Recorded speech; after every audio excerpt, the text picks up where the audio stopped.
Welcome to another episode of Well, Don't Tell the Kids. I'm Janet Lee, your host, and today I'm very happy to be speaking with my guest, Jacqueline Welch. Thank you so much for joining me today, Jackie. Thank you for the invitation. Jackie is the Chief Diversity Officer at Freddie Mac, also the Chief Officer of Human Relations. You started out in New York in English, so I was wondering how you got from there to here. Yeah, it's a great story, right? Or it would at least seem like an interesting journey. So, yes, I am a born and raised New Yorker, born on the island of Manhattan, raised primarily in Brooklyn. I went to Syracuse University, upstate New York. I went as a pre-med major, which now is very fascinating to me because my desire had been to be a physician, which is curious to me now as an adult because there was no Dr. Quinn medicine woman back then, and there were no physicians in my family. But I had this abstract idea of being a doctor in a small town, carrying a black bag and making people well. So off to Syracuse I go with this vision for my future, and somewhere between my sophomore and junior years, I went to work for a pharmaceutical company in New York over the summer, and for the first time had the recognition that medicine is an industry like any other industry, which I don't know why that hadn't occurred to me. But the work I was assigned that summer was to look at the 10 most therapeutically significant drugs of the prior decade, which is not to be confused with the 10 most commercially successful drugs of the prior decade. And in doing that research, had that moment of, crap, this is just another money-making entity, and was really bereft. And I fondly say now, at 49, that I had my midlife crisis then, and I genuinely didn't know what I was going to do next. There was no plan B. And my parents, who are perfect for me in that they know when to take me seriously and when to not take me seriously, treated my bereftness, if that's the word, with dignity, but then also said, college is about learning, so how about you pick something else and, allow the process to help you make a different decision, essentially. And my mom particularly was like, you enjoy reading, you like words, why don't you find a major that speaks to that? So I go back to school and became an English major to further make the story interesting, right? So I am from a working class family, worked the whole time, put myself through school. I was doing a co-op with the Urban League of Onondaga County, working in their employment department. And essentially what we did was help members of the local community get job ready on the one side. And then on the other side, we worked with the local organizations or businesses to employ these people. So we did resume workshops and skill building and all these kinds of things to get them ready for the interview process and ultimately to land a job. Long story short, it's a nonprofit. The woman I worked for had to leave, and we carried on all these years. Ann Wright, she basically gave me my career. Ann had to go out on medical leave, and so I became the interim director of this department, which can only happen in a nonprofit. And while she was away, I found a gentleman a job on my own, like my first placement completely on my own. And then he went to go work for Yellow Freight Trucking Company, which was a big deal back then. You're talking about a really good wage. You're talking about pension and medical, dental, and vision, all these things. And basically it's GED or high school diploma, right? And so anyway, I placed this gentleman. He makes it through his probationary period. And Janet, I get a lump in my throat just thinking about it. He came to the office, and he was just this beautiful, elegant black man. And he said to me, he was crying, and he said to me, "Thank you for giving me a way to provide for my family." And I've never forgotten these almost 30 years later. And in that moment, I was like, I'm going to be a human resources professional. And this is when that body of work had previously been called personnel, and it was at that point in time that it really had started to become human resources. So that was the beginning of now this 2-decade plus long career. It sounds like you got use out of that black satchel and helping people? I mean, that must have been your... The helping notion, yes, but I have over the years grown fond of tan for handbags and totes. But yes, metaphorically, I did end up with a bag. That's right. As you were telling that story, I kind of got chills there at the end. And then I see a little something with TBS, perhaps, and then... It's interesting. I have I've not had the most intuitive straight line career. So even though I had made that declaration in my heart around I'm going to be a human resources professional, I still was an English major, right? With no commercial experience beyond my co-ops and jobs to put myself through school. So then I made the decision that I didn't want to go straight to graduate school and be saddled with 7 years worth of debt. So I decided I would go to grad school part-time at night and earn a Master of Science in Human Resources so I would at least have the academic credentials, right? The new school in New York. New York, yep. So I left. I graduated Syracuse, went back downstate, enrolled at the New School for Social Research in the evening program to earn a Master of Science in Human Resources, and then went to work for Lord & Taylor, which at that time was a division of State department stores. So I started my work life, my post-undergraduate work life in retail, which was amazing. I mean, I went there and I did their buyer training program, and so I learned what it meant to own and run a P&L, which is one of those experiences that's so unique to retail when you think about the fact that you're your own merchant. So I did that part-time, or did the master's degree part-time while working full-time, but wasn't yet in a human resources role, you'll note. So I finished up grad school, and I did an unusual thing for a born and raised New Yorker, which is decided I would leave New York. Oh, my goodness. No one leaves New York. I mean, I still have people who are waiting for me to come back home, and I'm like, really, it's been 2+ decades. It's unlikely I'm coming back anytime soon.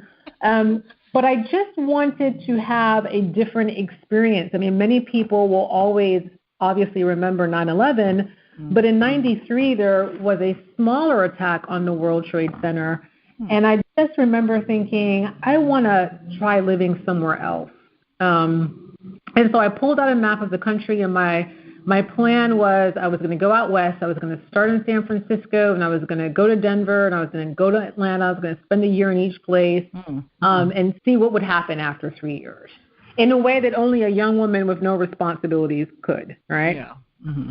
So I decided at the last minute, but gosh, going out west first is a long haul. Why don't I go east to west instead? Went to Atlanta, reacquainted with a childhood friend who's now my husband of almost 22 years. So I never left.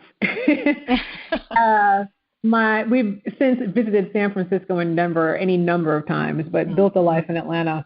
So my first job in Atlanta was with what is now Willis Towers Watson. I always get that confused, but they were Towers Perrin when I was there.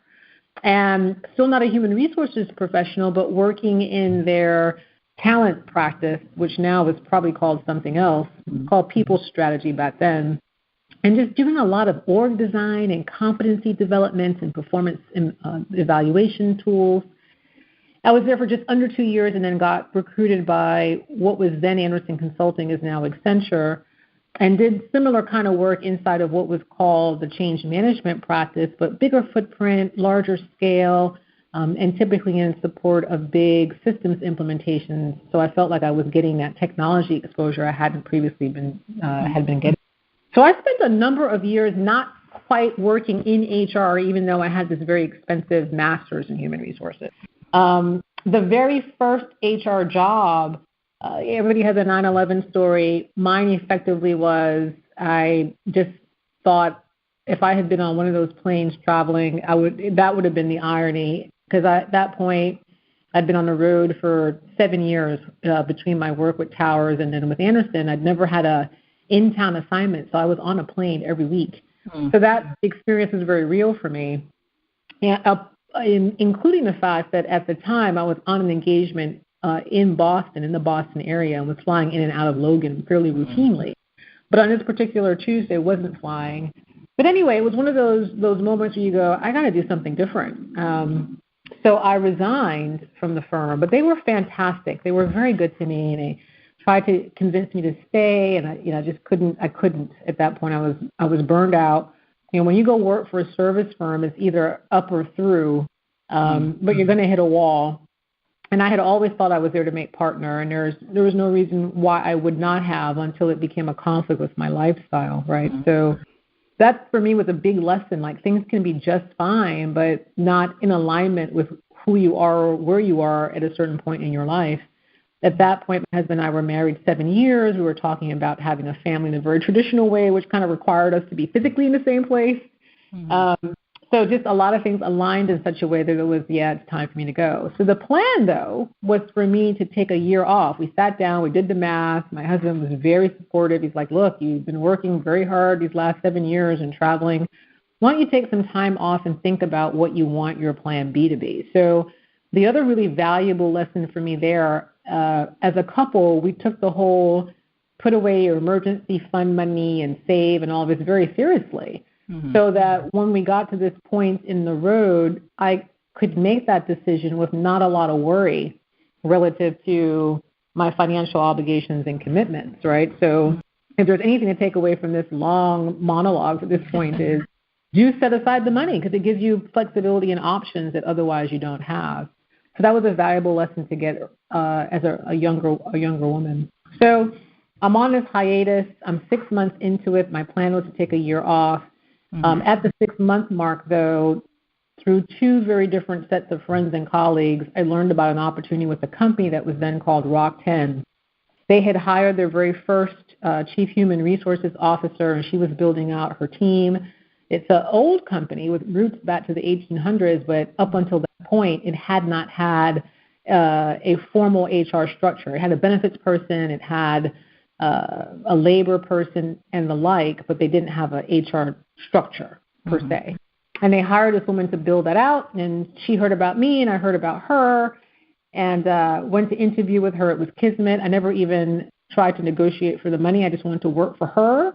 I wouldn't advise that, but that's what happened. And it was one of the best life-altering experiences I've ever had. I was there about 6 years. And I say that because this is an environment, when I got to Rock 10, it was roughly $2 billion in revenues, but, profitability in a good year was between 2 and 3% margin. So this was not a consulting environment, and it wasn't retail. So it really helped me hone my craft in the areas that I had developed over that period of time. So it made me a better practitioner, right? Because I had to be a hands-on person. And then personally, I just feel like it made me a more informed citizen. I mean, I'm a born and raised New Yorker. The United States for me are sort of the East and West Coast up until that point, a bunch of stuff in the middle. I had no idea. And Rock 10 operated in places like Utah, Alabama, spelled EUTAW. And in many instances was the largest employer in town, paying a good wage, offering benefits, unionized. These are men and women that sit on a piece of equipment and make something tangible in 8-hour shifts. So up until that point, I mean, I kind of vaguely understood what NAFTA is, but by the end of it, I had a position on NAFTA, right? I had an appreciation and a deeper understanding of unions in the context within which they were created and how they do and don't work now in the modern day. But I was no longer sort of in this white-collar environment, and I don't mean that in a disparaging way, but this experience sort of rounded me out in terms of what does it mean to work, right? So anyway, I was there for 6 years. It was a fantastic run. When I got there, the company was about $2 billion in revenue, as I said. When I left 6 years later, it was north of $6 billion in revenue, and it was a beautifully conceived and flawlessly executed strategic plan that was both organic growth and growth by acquisition. So I learned a lot about deal making, and I wouldn't have thunk it. I mean, it's a manufacturing company, right? So just picture me in my New York black and high heels stomping into a manufacturing facility, with my steel-tip shoes and toes, so nobody would freak out. I could see that.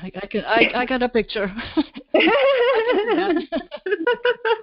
It was a moment, and it's some of the best years. Yeah. So what year are we in now?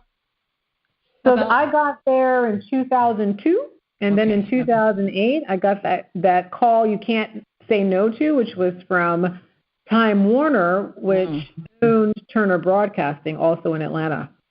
And it was an opportunity to go lead the talent management and diversity function for Turner Broadcasting. And it was one of those things where you go, an opportunity to try a different industry, which for me is a way to learn and test my skills, right? Like if you are as good as you think you are, then you want to be able to be as effective in any industry. So I'm industry agnostic. So this is an opportunity to get into media and entertainment without having to leave Atlanta. So I jumped at it, but even saying that, like in my mind was settled, and I had my letter of resignation. I go in to see my boss, who's the CEO, and I'm not in there 20 seconds before I'm crying. I got this offer. It's too good not to take. And I will never forget it. My boss, just so gracious, he looked at me and he said, I'm not saying this as your boss. I'm saying this about someone who cares about you and your career. You have to take this. And if it doesn't work out, you can always come back. So there's no better way to go. So off to Turner I go, and I was at Turner for just about 6 years as well, first running talent management and diversity, and then ultimately leading HR for the international business, which was an incredible opportunity. Literally had the opportunity to work across the globe, which further deepened my experience as an HR professional and really gave me a good understanding of how work and work practices differ from country to country and continent to continent. So now we're sort of 2008-ish, and another career break at this time. So by now, my husband and I have 2 children. I'm traveling all over. My husband and I are both only children, so we're your quintessential sandwich generation. Around this time, my dad got really, really sick, and a convergence of things took place, and it was one of those, I want to be my dad's primary caregiver. I'm an only child and close to all my parents, or both my parents and my mother-in-law. So I spent 4 years being the primary house spouse. My husband and I talked about it, and it just kind of felt like if there were ever a time that the family would benefit from one of us being home, that was that time. And so I was able to be there for my dad, and my children were little, and it was 4 of the hardest years ever. I'm sure. And the most fulfilling at the same time. So I got to take my little ones to school every day. I got to be with my dad for every single doctor's visit and appointment and therapeutic treatments, the whole deal. And that went on for almost 4 years. To this day, I get lots of questions around, weren't you worried about re-entering and, all those kinds of things, which I appreciate. But while it was happening, I wasn't particularly mindful of them nor concerned, because I felt like I was doing what was mine to do. So again, if there's any takeaway, I would say don't wait for circumstances if that's your heart's calling, if you want to spend some period of time being the primary house spouse or taking care of a parent or raising your children, make that happen, because it is incredibly fulfilling, and the marketplace will be waiting for you on the other side. So that begs the question of, so is the next step to Freddie Mac, and if so, how did that occur if you're... Yeah, that's another magical story. So literally, up until working here, I owned a mortgage, but that's all I knew about mortgages, right? Like I got one, that's it. And I'll never forget it, only because it was a hot June day, and I had been out running, and I'd come in, and my phone rang, which was odd because it was the middle of the afternoon or late morning, actually. And I was like, I wonder who this is. I hope the kids are okay. I pick up the phone. And it was a search professional. And what I will recall from the conversation is, when you get calls from search professionals, in my view or in my experience, they fall into 2 categories. There's it's Amazon, and can you be on a plane tonight? Or there's a lot of, your background's interesting. I see this, I see that. You've got great skills. And you're like, yeah, okay, but who's the client? And this call was of the latter. There's lots of upfront, here's why I think you'd be great for this role. And so finally it's like, well, who's the client, Freddie Mac? And I literally remember cradling the phone with one hand, to my ear or one shoulder and pulling out my iPad, like, is Freddie Mac even still around, right? Because I remembered the economic downturn, but again, I wasn't really paying much attention. And the great irony is all that took place and I was employed by Turner. Turner, of course, owns CNN. And I just remember anytime there was coverage about the economic downturn, there was a stock photo of Freddie Mac that they would use. And I'm like, that's Freddie Mac? That's right. The irony of it all. But the thing that made the call really appealing is the way the search professional explained it to me was my predecessor had announced his intention to retire and was actively engaged in the search for his replacement. And I just felt like any organization that cares that much about leadership continuity, I thought, yeah, I need to pursue this. So there was that. Probably about year 2.5, year 3, I started really thinking about, okay, I'm not a Harris. I haven't inherited any money. I didn't marry for money, and I've never won the lottery. So, like, I got to get back to work. And my husband and I talked about it again. So, if there's a takeaway here is, particularly when you're in a situation with 2 careers, you have to have these conversations. And one of the things that we quickly realized is for the work that I do at the level that I do it at, it would probably require leaving Atlanta. And so we made a short list of cities where it would be a no-brainer, we would absolutely do it. And D.C. was on that list. And then pursuant to what I said earlier, for me, I'm industry agnostic. And so I started thinking about what industries have I not worked in yet that hold some appeal to me. And at the top of my list were financial services and the healthcare industry because I wanted to have the experience of working in highly regulated entities. So Freddie Mac hit a lot of criteria. So, I went, I interviewed. I promise you, I feel like I interviewed with everybody except Freddie Mac himself. But there was just so much really good energy and a really well-articulated vision for why me and my skill set. Anyway, so I took the leap of faith, and that was almost 3 years ago. What do you see as your mission being there as a CDO, such a large organization, and it also has this component of conservatorship or with the public trust? Oh, absolutely. So I will tell you that my personal mission in life is to leave people and things better than when I encountered them. So that said, the opportunity for Freddie or at Freddie, the way I absorbed it in my heart and in my mind was, one, it's such an important entity, right? So I'm first generation born American. My parents came here from Panama. They immigrated here from Panama. And I remember them saving for and planning for the purchase of our family home and what a big difference that made in our lives.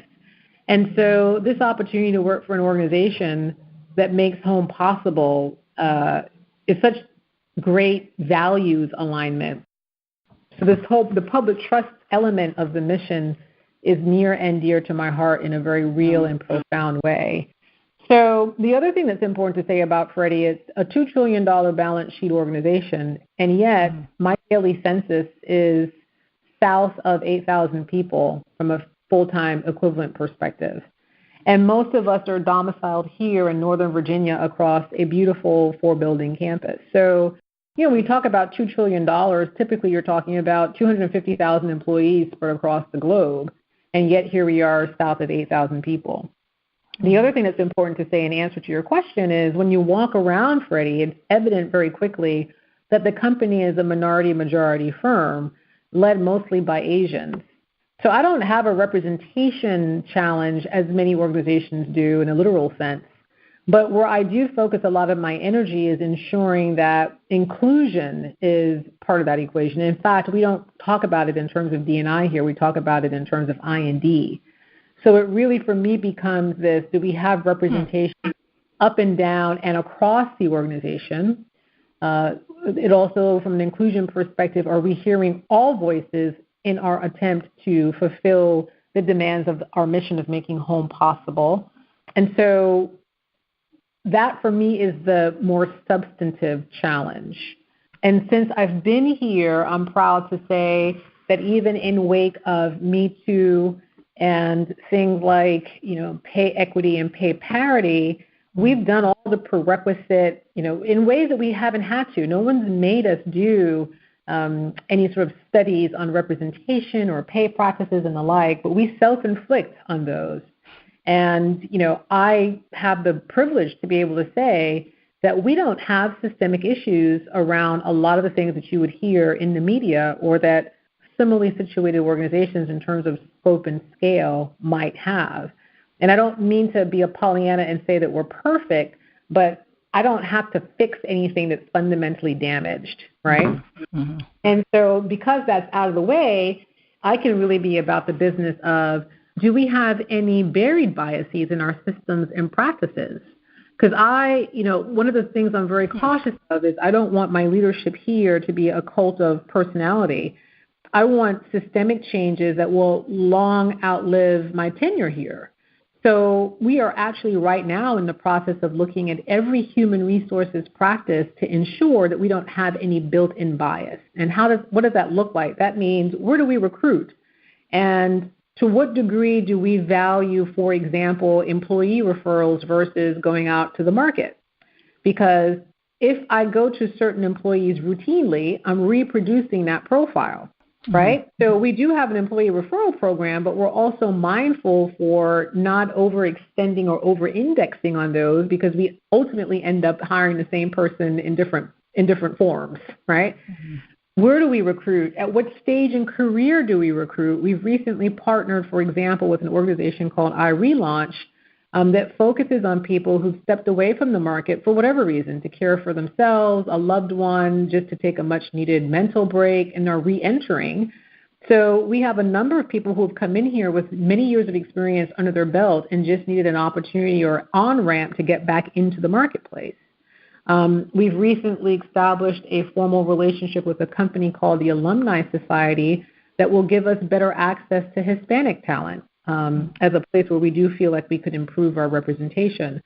From a pay perspective, Freddie Mac operates primarily out of Virginia, but we also maintain operations in New York, Chicago, Dallas, LA, and Atlanta.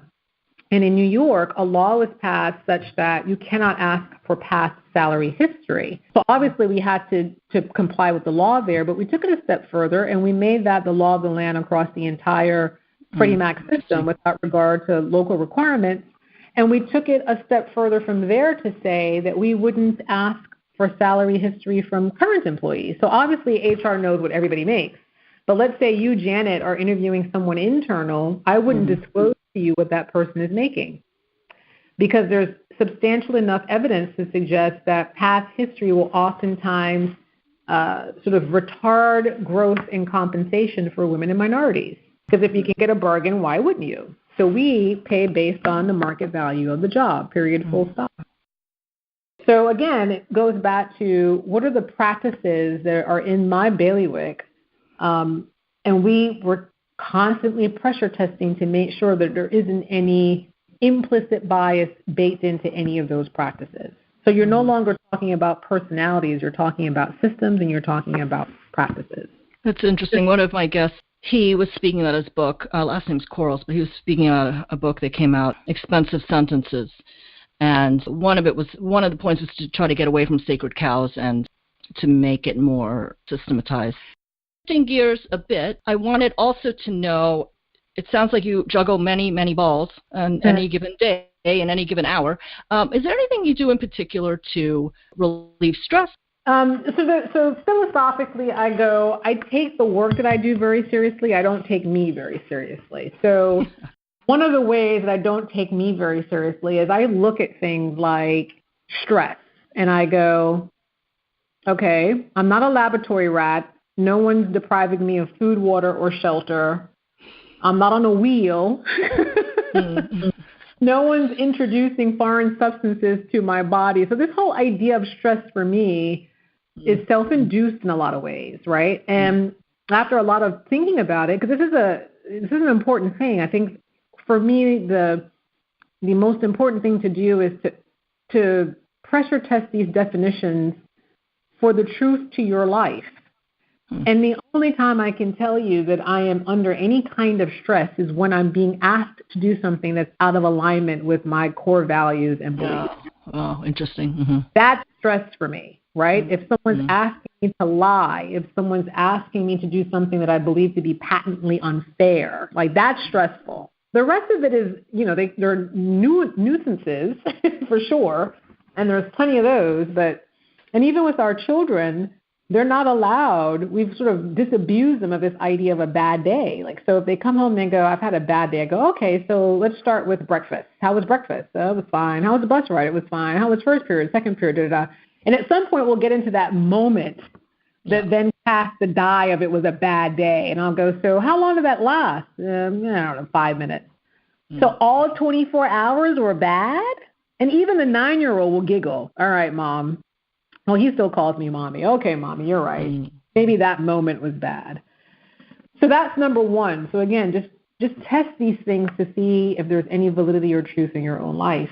But then there's also, I think, the need for basic things like physical activity and getting good sleep and finding joy in things. So to that point, before being the full-time house spouse, I had this perfect routine, Janet. And I mean perfect, all caps, bold, and italicized. Wow. Like I had my run schedule.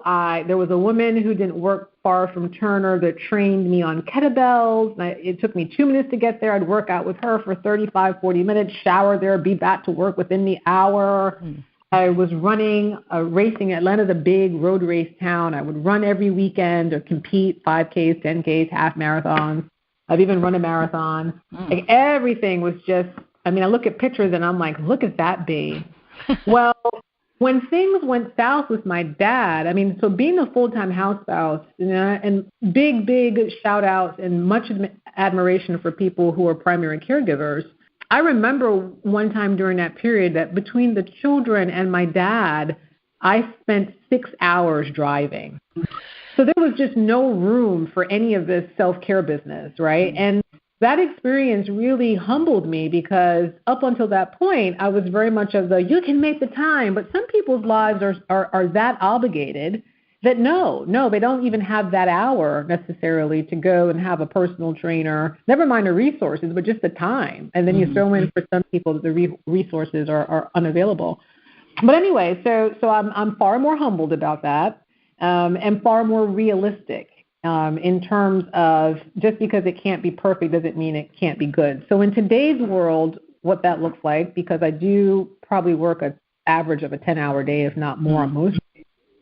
One is when we moved here, one of the things that we had as a family goal was less time in the car. So we literally drew a circle 5 miles in any direction around Freddie Mac, and we're like, we got to find a place to live that's in that radius where I can get to work. My husband has his own business. He has far more flexibility, so it was really about me and the time in the car. The kids' school have to be in the same 5-mile radius. We have to have the infrastructure to live a good life. So at any point you have that pivot. If you're taking on a new job, changing geography, don't overlook the opportunity to make it like you can take it, right? So that immediately eliminates some of the nuisances in my prior life just in terms of the amount of time in the car and the difficulty of getting around.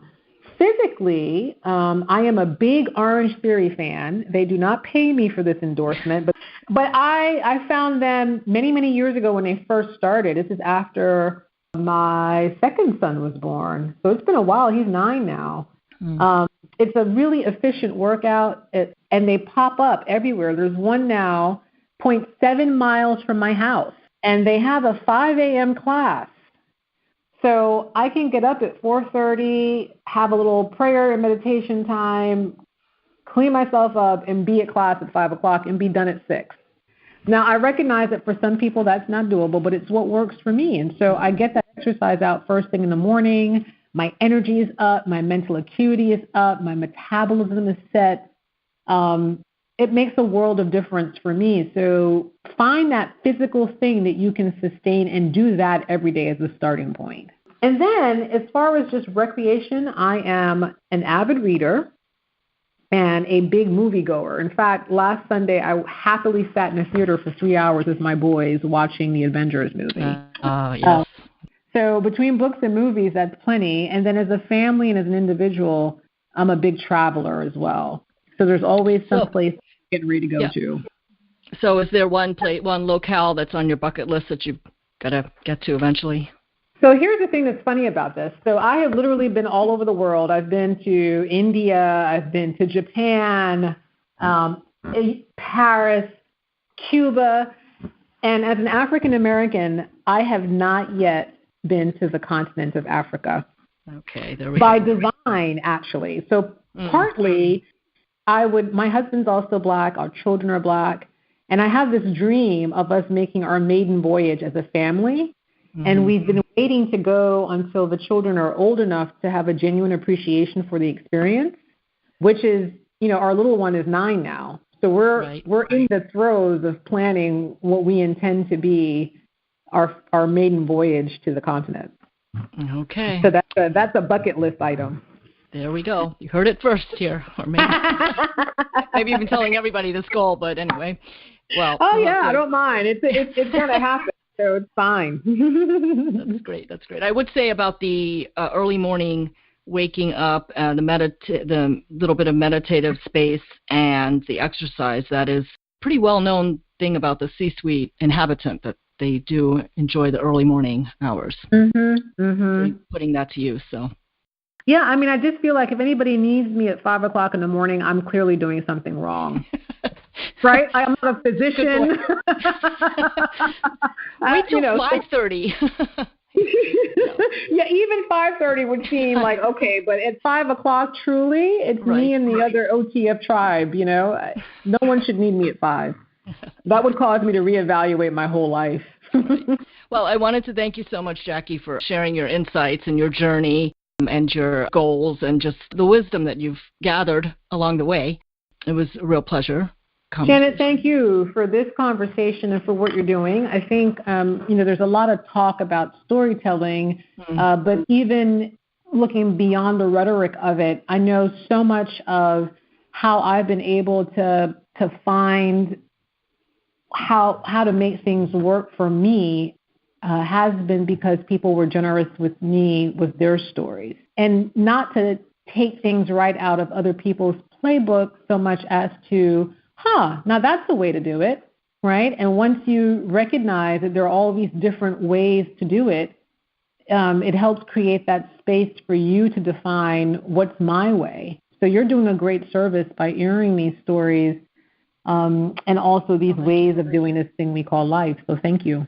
Well, thank you. I do enjoy a great story, and I'm always trying to influence my grown-up children with my advice. They're good kids.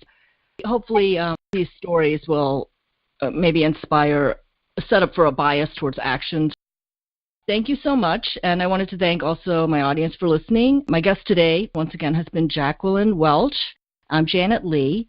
Please stay tuned for more episodes of Well, Don't Tell the Kids.